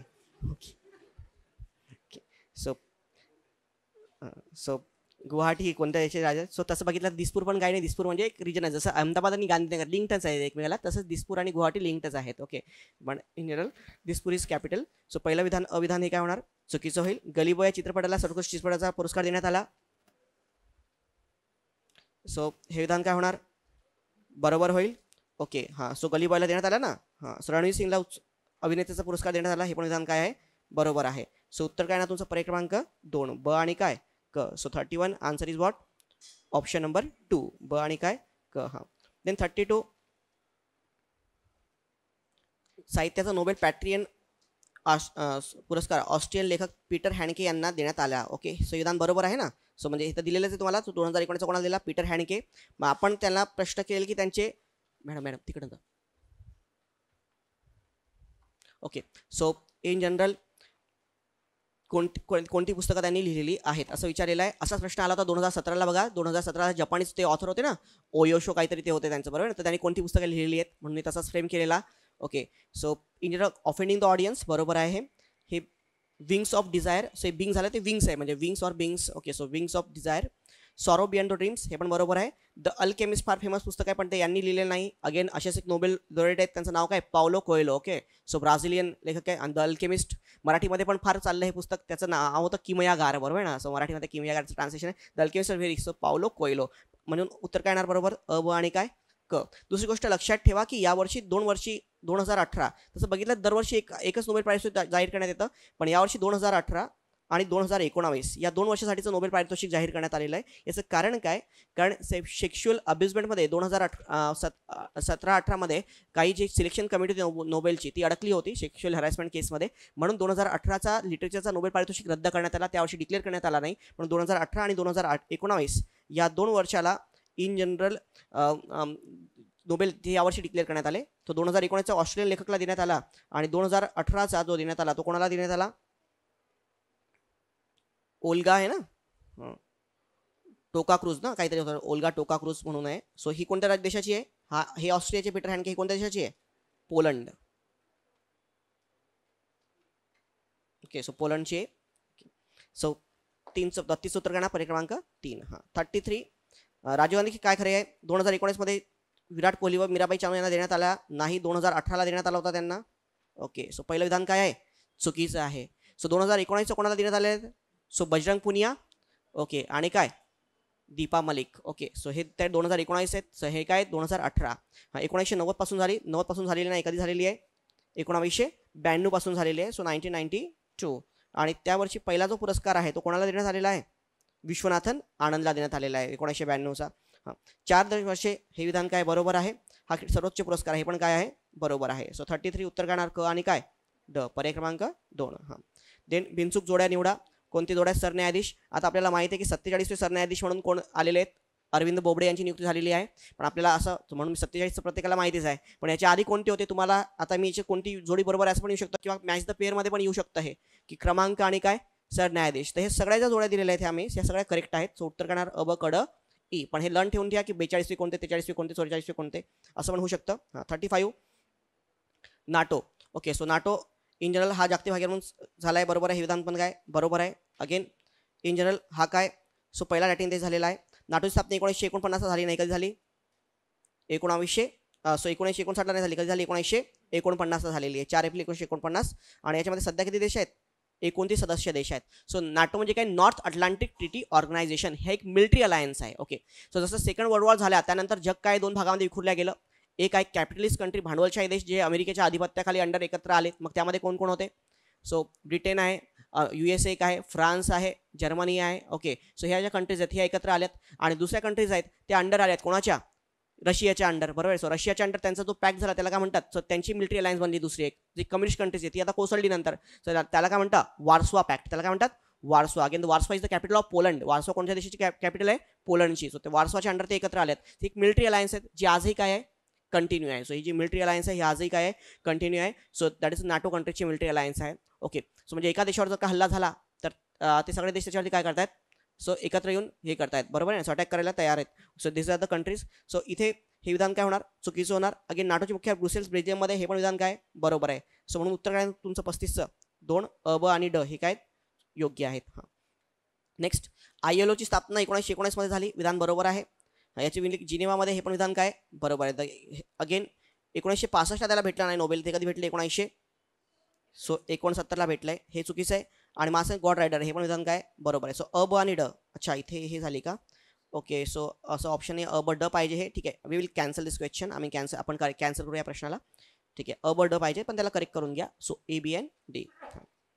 मागच्या याच्यात आपण 9 प्रश्न करंटचे टाकले होते, यंदा थोडं करंट मी जास्त टाकलं आहे तुम्हाला म्हणून, ओके. सूक्ष्म वित्त क्षेत्राच्या आराखडा पूर्ण करण्यासाठी कोणाच्या अध्यक्षाखाली समिती स्थापन करण्यात आली, इथं फक्त फॅक्च्युअल प्रश्न आहे. कोण आहेत, सुरेश माथुर, हे आता केला पाहिजे. हा पण सोपा, इतका सोपा असा येणार नाही तुम्हाला प्रश्न. इन जनरल कोणता वादळ, त्याबद्दल काही डिटेल्स येतील, पण मी असं फॅक्च्युअल टाकलं आहे त्यामध्ये. सो कंबाईन वगैरे मध्ये असा प्रश्न येऊ शकतो, कोणता वादळ तडाखा बघला, फॅनी वादळाचा, ओके. सो तुम्हाला फॅनीबद्दल, आणि हे नाव कोणत्या देशाने दिलेलं आहे फॅनी, बांगलादेशने, पण लिहून घ्या कोणत्या देशाने नाव दिलं आहे, कारण हे मेट्रोलॉजी ऑर्गनायझेशनची टीम आहे ना, ती नावं देते आणि त्यानुसार त्याला नाव देण्यात येतात, okay. So Bangladesh. Then mission Shakti, हे विधान काय बरोबर आहे. आपण याच्या आधी पण एका टेस्टमध्ये याबद्दल प्रश्न टाकलेला आहे, पण मला खूप प्रोबॅबिलिटी वाटते की याच्याबद्दल प्रश्न येईल, ओके. सो चौथा देश ठरला आहे, बरोबर आहे. हे पण विधान काय, अमेरिका, रशिया आणि चीनच्या पंक्तीमध्ये, सो कारण की आंतरराष्ट्रीय उपग्रहाला आपण काय पाडलेलं आहे त्यामध्ये, ओके. हां, हे उल्लंघन केलं असं काही नाही आहे. अगेन हे थुंबातनं याला प्रक्षेपण नाही टाकलेलं, आपण हे कोणत्या याच्यातनं टाकलेलं आहे. सो अगेन कोणतं आहे ते, APJ अब्दुल कलाम बेट, जे ओडिसामधलं कोणतं बेट आहे, आता त्याला नामकरण करण्यात APJ अब्दुल कलाम बेट, त्याला ॲक्च्युली कोणतं आयलँड म्हणतात, व्हीलर, बरोबर ना. कोणतं आयलँड म्हणतात, व्हीलर, ओके. हां, सो व्हीलर इथनं ते टाकण्यात आलं होतं. सो उत्तर 19चं काय होणार, 39चं काय होणार, 1. हां, then 40, question number 40, Pinaki Ghosh हे लोकपाल म्हणून नियुक्ती झाली आहे, बरोबर आहे. या काळात सर्वोच्च न्यायालयाचे न्यायाधीश होते, हे पण बरोबर आहे. हां, ते तमिळनाडूचे नव्हते, ते कोणते होते, आंध्र प्रदेशचे न्यायाधीश होते, ओके. सो आंध्र प्रदेशचे मुख्य न्यायाधीशपदी होते. दुसरी गोष्ट, आपले अरविंद बाबडे कुठले होते, नागपूरचे. नागपूरमध्ये त्यांनी वकिली वगैरे सुरुवात केली होती तिथं सुरुवात, पण ते कुठले मुख्य न्यायाधीश होते, मध्य प्रदेशचे, ओके. सो मध्य प्रदेशचे होते, ओके. देन त्यांनी राष्ट्रीय अल्पसंख्याक आयोगाचे सदस्य सुद्धा बनवले, अल्पसंख्याक आयोगाचे आणि ह्युमन राईट कमिशनचे ते सदस्य होते, मानवी हक्क आयोगचे सदस्य होते,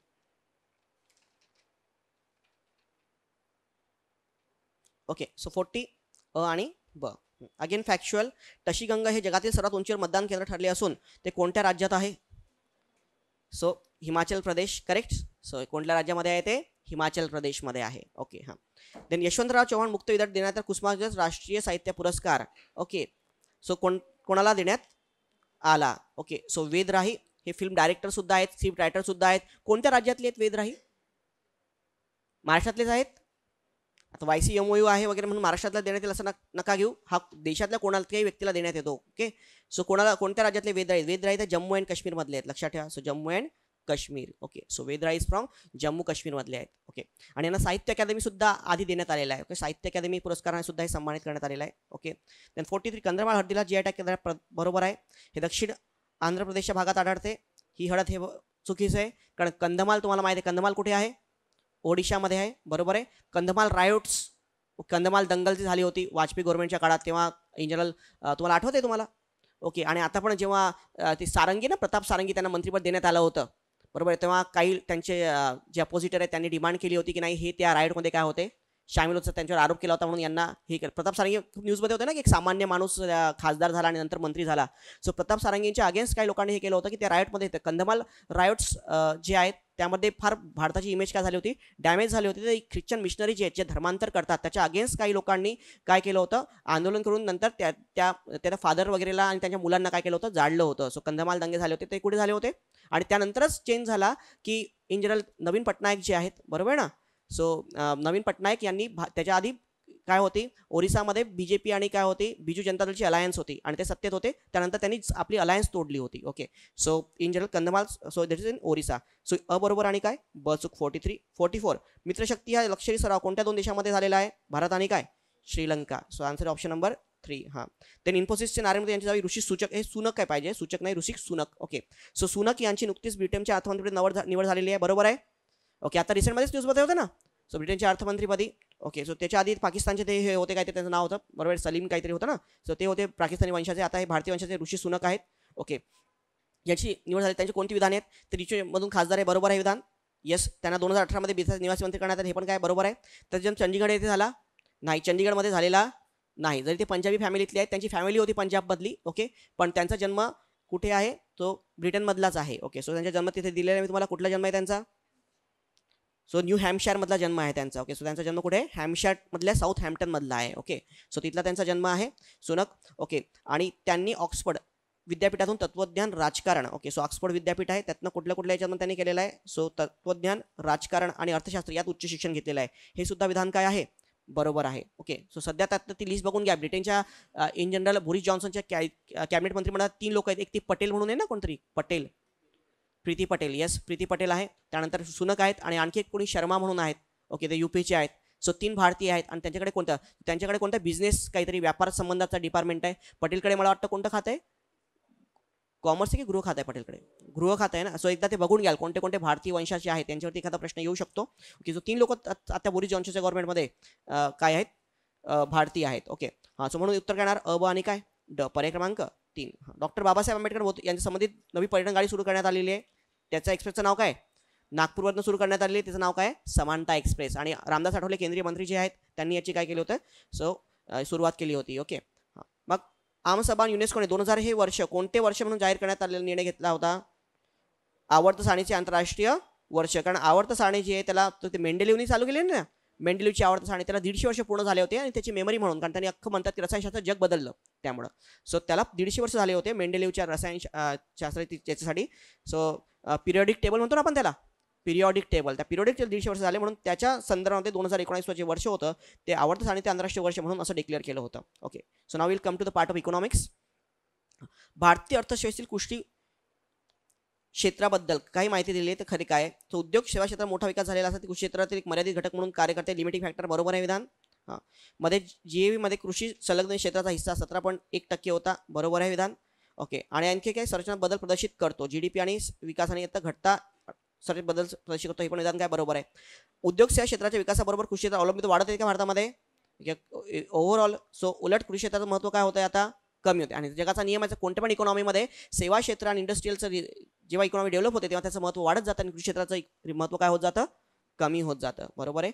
सो उत्तर करणार अ, ब आणि काय क. हां, देन किसान क्रेडिट कार्ड या योजनेअंतर्गत शेतकऱ्यांना किसान क्रेडिट कार्डच्या माध्यमातून कर्ज करण्याची जबाबदारी कोणावर टाकण्यात आलेली आहे, सो व्यापारी बँका, सहकारी बँका आणि प्रादेशिक बँका यांच्यावरती आहे, नाबार्डला नाही आहे. सो किसान क्रेडिट कार्डशी नाबार्ड संबंधित नाही. आपण खूपदा बघतो की नाबार्ड ॲग्रिकल्चर आहे म्हणून आपण त्याला टिक करतो, पण नाबार्डवरती ही जबाबदारी देण्यात आलेली नाही. सो उत्तर करणार तुमचं 4 अ, ब आणि काय क.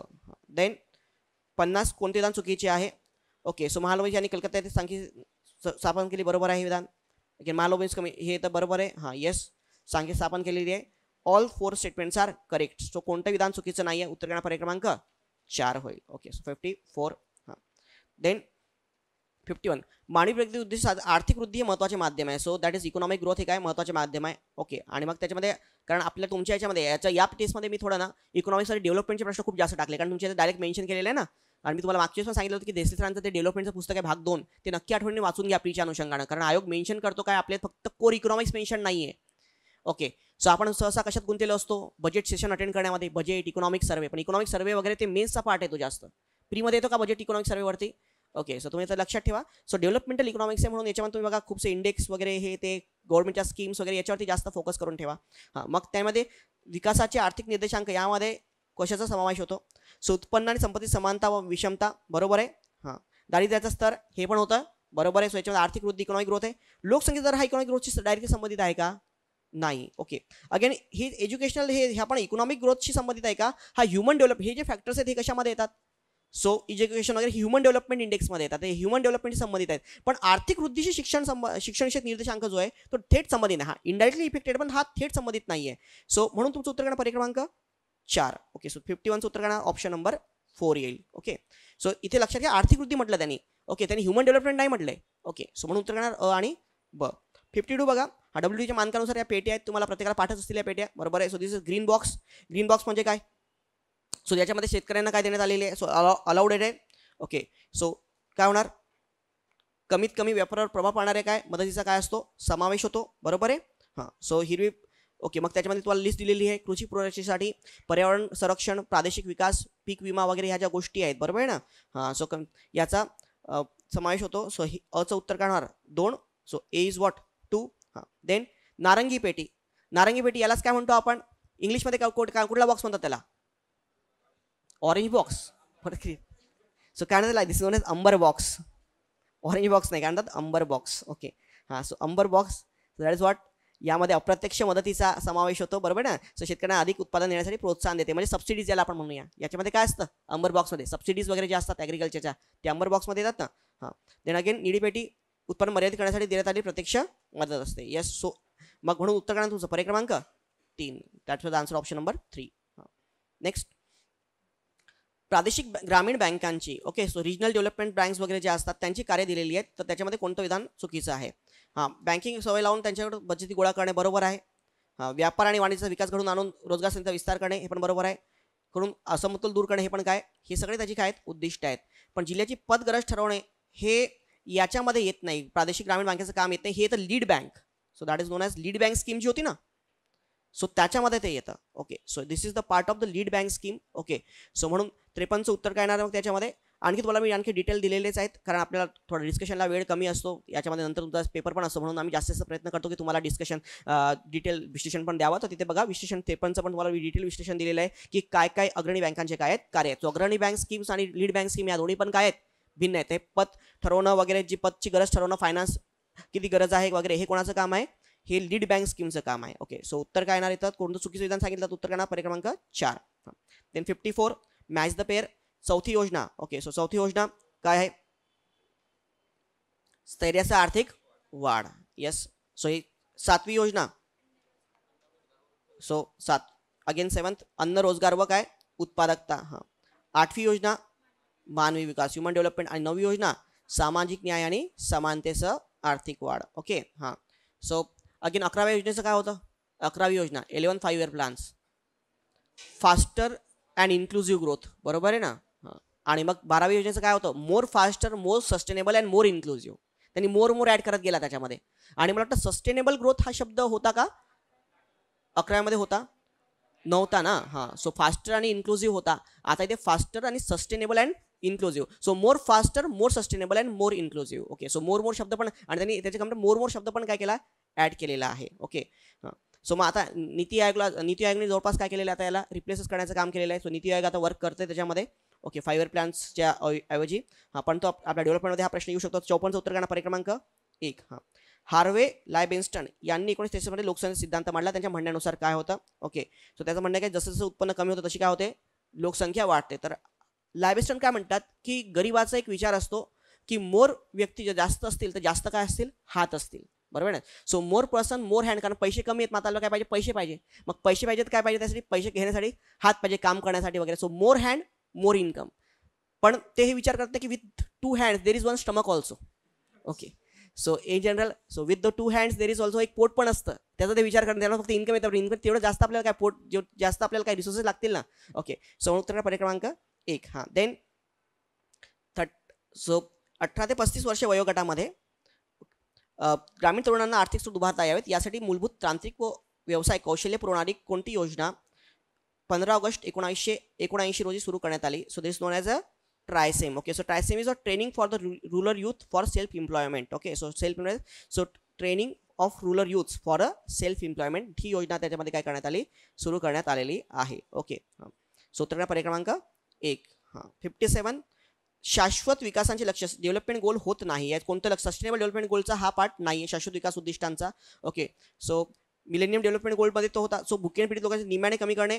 ओके हा याच्यामध्ये उद्देश आहे का नाही आहे पूर्णतः नष्ट करणे. So we have to starvation वगैरे जो पार्ट आहे ओके सो हा पूर्णतः कमी करणे हा निम्म्याने कमी करणे हा काय होता मिलेनियम डेव्हलपमेंट गोलचा उद्देश होता. त्याच्या आधी जे होते आता काय आले आपले सस्टेनेबल डेव्हलपमेंट गोल आहे. तर हे निम्म्याने कमी करणे नाही पूर्णतः काय करणे नष्ट करणे हा त्याचा गोल होईल. ओके हा देशाने विषमता कमी करणे हे पण उद्देश साध्य करणे वगैरे हे 3 उद्देश आहेत पण हा उद्देश त्यामध्ये आता याच्यामध्ये नाही आहे. सो हा काय डायरेक्ट नष्ट करणे किंवा कमी संपवणे पूर्णतः गरिबी सुद्धा संपवणे हा त्याचा उद्देश आहे. हां देन 58 राष्ट्रीय मोजमाप सुरुवात झाली याच्यानंतर पहिल्या पासून कोणाची स्थापना करण्यात आलेली आहे. सो इथे काय ना पर्याय क्रमांक राष्ट्रीय उत्पन्न समिती कारण राष्ट्रीय नमुना सर्वेक्षण लिहिलं असेल पण राष्ट्रीय नमुना सर्वेक्षण नाही आहे. ओके सो राष्ट्रीय उत्पन्नाचे सरकारी मोजमापसाठी कोणती आहे राष्ट्रीय उत्पन्न समिती आहे.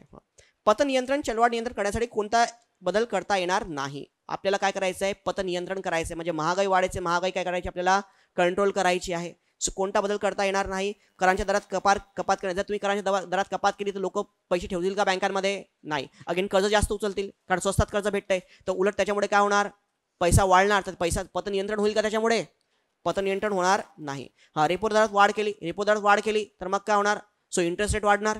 इंटरेस्ट रेट वाढणार तर लोक काय ठेवतील, जास्त पैसे बँकेमध्ये काय ठेवतील, डिपॉझिट करतील, बरोबर आहे ना. जास्त पैसे डिपॉझिट करतील, अगेन कर्ज उचलतील का, नाही, कारण रेट काय झालेले आहेत, वाढलेत, याच्यामुळे पतनियंत्रण होणार.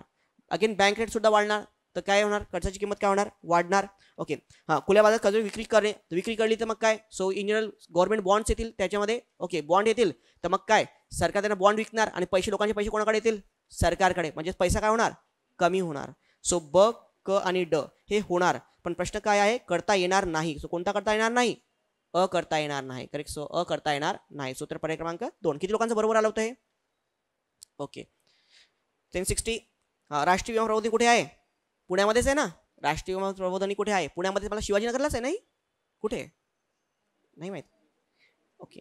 हां, देन 2 तारांची लांबी 1:4 या प्रमाणात असून त्यांच्या त्रिज्या काय आहेत, 1:2 या प्रमाणात आहेत. तारांच्या पदार्थाची रोधकता 5:1 या प्रमाणात असल्यास तारांच्या रोधांचे प्रमाण किती. ओके. सो चला आपण याच्यामध्ये विश्लेषणामध्ये जर का आलो,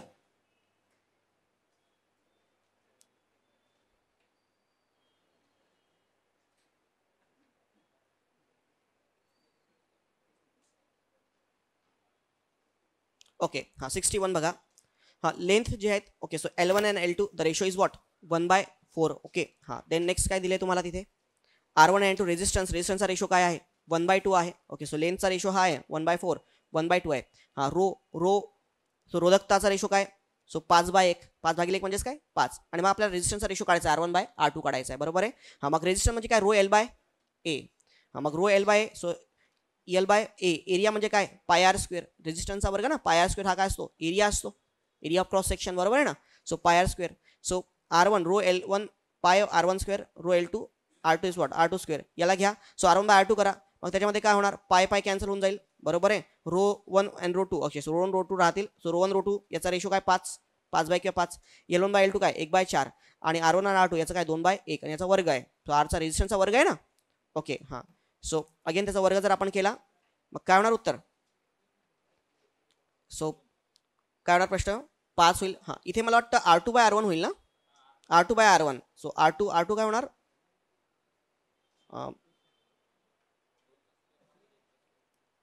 नाही, R रो L/A. सो 2चा स्क्वेअर, अच्छा R2 पाहिजे इथे, पण खाली R1. हां, 2च बरोबर आहे, 2/1 म्हणजे 5. सूत्र काय, 5/1. हां, नेक्स्ट 62 बघा. एका मोटारीचा वेग 54 km/h आहे. सो इथे तुमच्यासाठी यू किती झाला, 54 km/h. हां, अगेन तिचं 72 किलोमीटर, व्ही नेक्स्ट स्पीड आपण व्ही घेतली तर ती किती झाली, 72 km/h झाली. मास किती आहे त्याचा, 1500 किलोग्राम आहे. ओके. हां, सो वेग वाढवण्यासाठी किती कार्य करावे लागेल. So what is work done, so work is what, half mv², बरोबर आहे. सो दोन्ही याच्यातलं काय, वर्क डनचं काय, सो इन जनरल तुम्हाला काय काढायचं त्याच्यामध्ये, कार्य. सो कार्य काय करावं लागेल त्याच्यामध्ये, इन कायनेटिक एनर्जी. मग याच्यातनं ही वजा करा, बरोबर आहे, याच्यातनं ही काय करा, वजा करा. जो काही डिफरन्स येणार तो डिफरन्स म्हणजे काय येणार, सो तुमचं हे येईल. So half mv² by mu². आपण फक्त ते पहिले दोन्ही याच्यात स्पीड वेगवेगळे आहेत म्हणून, किंवा तुम्ही V1 V2 पण घेऊ शकता. यातनं ही वजा करायची, त्याच्यामध्ये कायनेटिक एनर्जी दोघांची काय करा, वजा करा. जो कायनेटिक येते, कारण वस्तू चालू आहे ना, सो गतीमध्ये आहे, तिथे काय येणार, गतीची ऊर्जा, स्थिती ऊर्जा येईल का, नाही. सो mv² वा u². सो याचं डिफरन्सिएशन केलं, so you have complete work done. So हे तर उत्तर काय येतं, पर्याय क्रमांक 1. So that's answer option number 1. Okay. Then number 2, 62 झाले. 63. एका गोळीचे वस्तुमान 10 ग्रॅम असून ती 1.5 मीटर/सेकंद वेगाने 90 वस्तूंच्या फळीमध्ये घुसते. सुरुवातीला विराम अवस्थेत आहे, उघडून तिचे विशिष्ट वेगाने गतिमान होतात. बंदुकीच्या फळी होते, तिचा वेग किती असेल. ओके. हां, so always, so law of conservation of momentum लक्षात ठेवा. That is m1 u1 equal to what, m2 u2 equal to m1 v1 into m2 v2, बरोबर ना. कन्झर्वेशन ऑफ मोमेंटम सुरुवातीला स्थिर आहे ना. ओके. हां, so velocity is the same. Okay. So आता u2 स्थिर होती, 0 आली, मग त्यातनं तुम्ही कॅल्क्युलेशन करा, तुम्हाला दिलेलं आहे. तर व्हीची व्हॅल्यू आपल्याला व्हेलॉसिटी काढायची, m1 u1 upon m1 to m2, correct. यातनं आपण व्हेलॉसिटी येईल आपल्याला. सो कॅल्क्युलेशन करा, तुम्हाला उत्तर येणार 0.15 मीटर/सेकंद. तिथे बघा विश्लेषण पूर्ण दिलेलंच आहे, मी कॅल्क्युलेशन करून तुम्हाला पूर्णतः. Okay. So law of conservation of momentum apply करावं लागतं तिथे. सो त्याचं उत्तर पर्याय क्रमांक 4, 0.15 मीटर/सेकंद. ओके. हां, 64 आलेख दिलेला आहे. ओके, आणि या आलेखावरनं आपल्याला काय आहे हे योग्य ते काढायचं आहे इथे. मग आता टी आहे. ओके, सो टी आहे आणि इकडे हे काय डिस्प्लेसमेंट आहे, हे काय डिस्प्लेसमेंट आहे, इकडे डिस्प्लेसमेंट आहे. मग आता जेव्हा जर कॉन्स्टंट डिस्प्लेसमेंट असेल तर समान वेगाने जात आहे, सो व्हेलॉसिटी इज व्हॉट. मग समान वेगाने जाते तर चार्ट कसा बनला असता. सो टाईमच्या रिस्पेक्टिव्हली काय, सो इन जनरल इथे डिस्प्लेसमेंट पण समान झालं असतं. म्हणजेच असा चार्ट जर असता तर ही काय असेल, समान व्हेलॉसिटी. याला म्हणतात काय, समान वेग. लक्षात आलं तुम्हाला, वाटतं चार्ट काढून घ्या. सो ही समान वेग, कारण जसा टाइम चेंज होतोय वाढतोय तसं पण डिस्प्लेसमेंट सुद्धा काय होतोय, वाढतोय. आणि displacement upon time is nothing but your velocity. Displacement upon time ही काय होणार, कॉन्स्टंट व्हेलॉसिटी किंवा जेव्हा असा ग्राफ कसा असेल असा कॉन्स्टंट असेल तेव्हा, बरोबर आहे. पण इथे जर का तुम्ही बघितलं तर टाइम सोबत काय होतंय, डिस्प्लेसमेंट सुद्धा इन्क्रीज होतंय, पण याच्यामध्ये काय होतंय की अशा प्रकारे इन्क्रीज होतोय तो, बरोबर आहे. सो जे कर्व असा फ्रेम होतोय, सो जेव्हा असा जे कर्व होतो तर ही काय असते, जेव्हा ती गोष्ट काय असते, समान ॲक्सिलरेशन मध्ये असते. सो जेव्हा ती कशी असते, so velocity divided by time that is an acceleration, तेव्हा अशा प्रकारचा जे कर्व फॉर्म होतो. म्हणून उत्तर काय येतो, पर्याय क्रमांक 2. ती गोष्ट काय होते, समान प्रवेगासोबत ॲक्सिलरेशन हालचाल करत आहे. So that's answer is what, option number 2. Okay, हां 65. समान रीतीने चार्ज असलेले दोन पिंड जे आहेत ते 5 सेंटीमीटर अंतरावर ठेवले आहेत. दुसरा पिंड आणखी 5 सेंटीमीटर काय दूर नेला तर त्या प्रतीकाची इलेक्ट्रॉनिक फोर्स ऑफ रिपल्शन किती होईल. इलेक्ट्रॉनिक फोर्स ऑफ रिपल्शन किती होतं, Q1 इंटू Q2, बरोबर ना. So that is nothing but what, Q1 into Q2 upon what, r square. हे काय असतं, इलेक्ट्रोस्टॅटिक फोर्स ऑफ रिपल्शन, और कोणी लिहितं त्याला D square. D is what, the distance. Okay, so D square upon Q2 upon Q1 into और R square और D square असं आपण त्याला लिहित असतो. ओके, मग आता बघा त्याच्यामध्ये पहिल्यांदा जर का आपण बघितलं, सो आता बघा इथे Q1 आणि Q2 दोन्ही चार्ज काय सेम आहेत ना. सो F1 अपॉन काय, समजा आपण आर घेतलं, so R1 square that is what F1. F2 काय होणार, again Q1 into what Q2 upon what R2 square, बरोबर आहे. हां, मग आता F1 बाय F2 करा. सो F1 बाय F2 जर का तुम्ही केलं, हे Q1 Q2 काय होतील, कॅन्सल होतील. हे भागिलेमध्ये आहेत म्हणून R2 वरती जाणार आणि R1 काय जाणार, खाली जाणार. यांचा काय वर्ग. आता R1 आधी किती अंतरावर होते ते, हे रेडियस नाही म्हणजे तो डिस्टन्स आहे त्याच्यामध्ये. आर म्हणजे रेडियस नका, तो डिस्टन्स आहे. आधी 5 होता, बरोबर आहे. आणि त्याच्यानंतर आणखी 5 ने वाढवला. लक्षात, ते 5 नाही आहे, 5 होता आणखी 5 ने दूर नेला, मग तो किती होणार, 10 होणार. हा इथे महत्त्वाचा मुद्दा आहे. So this not 5, it's 10. Okay, किती लोकांना आला हे एक्झाम्पल. ओके, हां, सो 10 झालं आणि याचा काय वर्ग. सो दॅट इज 2चा वर्ग. सो 2चा वर्ग म्हणजे किती, 4. तर मग F2 किती, पण त्यांनी विचारलं मग कितीचा चेंज पडेल. ओके, सो त्यांनी चीज चेंज होईल. सो F2 जो आहे, सो F2 जर इकडे तुम्ही नेला, सो आपल्याला काय तर F1 bye F2 that equal to 4. हा F2 जर काढायचा असेल, so that is what F2 is what F1 upon what 4. So 4 आहे ना, सो F1 बाय 4. सो किती होणार त्याचा, 1/4 होईल. सो दॅट्स वाय तो किती होईल तुमचा, 1/4. म्हणून तुमचं उत्तर काय होणार, 4. ओके, सो ते 1/4 झालेले असेल. So that's why the answer option number 4. 65 is 4. Okay, so in that way. Okay, we have take discussion झाले आपलं. आता 2 वाजता पुन्हा काय पेपर आहे, शाळेत पण 2ला चालू करूयात. Okay, so we have the paper of CSAT. Okay, thank you.